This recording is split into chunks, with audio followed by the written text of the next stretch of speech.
तो हेलो, आज ये मेरे खेत की रास्ता है। ये पीपल का पेड़ है, ये रोड है। इस रोड से खेत पर जाते हैं, ये चक्रोड से खेत पर जाते हैं। तो गाइस मैं मुझे कम से कम 1.5 या 2.5 साल हो गई मुझे वीडियो बनाते बनाते यूट्यूब पर। तो अभी तक तो मेरी एक भी वीडियो वायरल नहीं हुई है।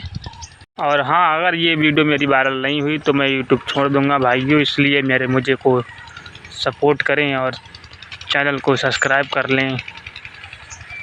यूट्यूब पे वीडियो बनाते बनाते बहुत टाइम हो रहा है, इसलिए मुझे यूट्यूब छोड़ना पड़ेगा। और वीडियो पे व्यूज़ नहीं आते हैं, 4-5 व्यूज़ आते हैं बड़ी वीडियो पे, और छोटी वीडियो पे तो व्यूज़ सही आ जाते हैं।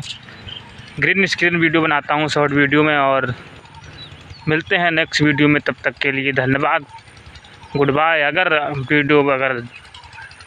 1000 खांड व्यूज़ आए इस वीडियो पे तो मैं इस वीडियो को बनाना सही से करूँगा और नया फ़ोन लेकर अच्छी वीडियो बनाऊँगा।